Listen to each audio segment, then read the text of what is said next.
आत्महत्या करने वाले ध्यान से इस बातों को सुने जिनके मन में कभी आत्महत्या के विचार आते हैं। मतलब आप कल्प कल्प के लिए घोर दुख का बीज बो दिए।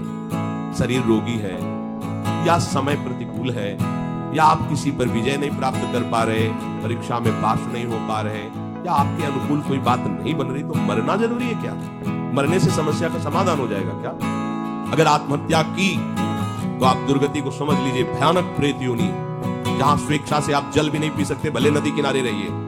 मरने के बाद जो दुख है वो तुम झेल नहीं पाओगे। आत्महा न तरेत सा आत्म, शास्त्र में कई जगह लिखा है वो आत्महनन गति जाए, ऐसा कई जगह लिखा है। इसलिए जहां तक शब्द हमारे श्रवणेंद्रिय में पढ़ते हो तो लड़ना सीखो समस्या से हारना मत सीखो।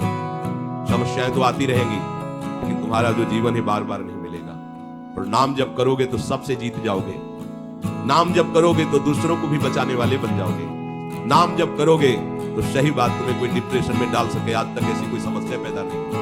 आप नाम जप करके तो देखो, पर प्रभु से और प्रभु के नाम से आपका परिचय नहीं तो देहाभिमान में भूले। हाँ, उस देहाभिमान में ठेस लगी तो लगा देह को नष्ट कर। अरे देह को नष्ट करना कोई समस्या का समाधान थोड़ी।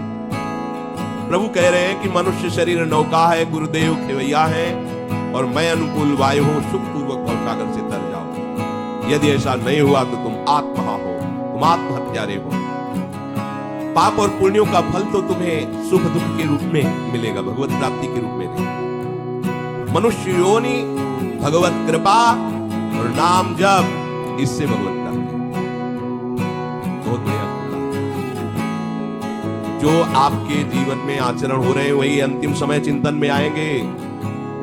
ये भूल जाओ कि अभी जवानी है तो हमको भोग मनमानी भोग ले, बुढ़ापे में भजन कर लेंगे। और ये जिन साधकों का लक्ष्य भगवत प्राप्ति नहीं है, तो चाहे जितना जो कुछ भी उनको अनुकूलता मिल जाए भगवान की तरफ से, वो कभी नहीं करेंगे। ये लक्ष्य आपको सत्संग सुन के बनाना पड़ेगा। ऐसा नहीं कि पूर्व जन्म के प्रताप से बनेगा, ये भी बात छोड़ दें।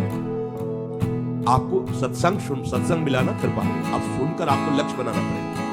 मुझे भगवत प्राप्ति, ये बस तुम्हारे हृदय में बैठना चाहिए। बहुत बड़ी बात है, मुझे इसी जन्म में भगवत प्राप्ति करनी। किसी को एक जगह भगवत भाव, एक जगह कहना, वैसे तो सर्वान वस्तु तय करनी, पर यहां सिद्धांत में कहकर एक जगह कर लो तो आनंद की बाढ़ आएगी, कि उसी बाढ़ में सब जगह भगवत अनुभूति होने लगेगी।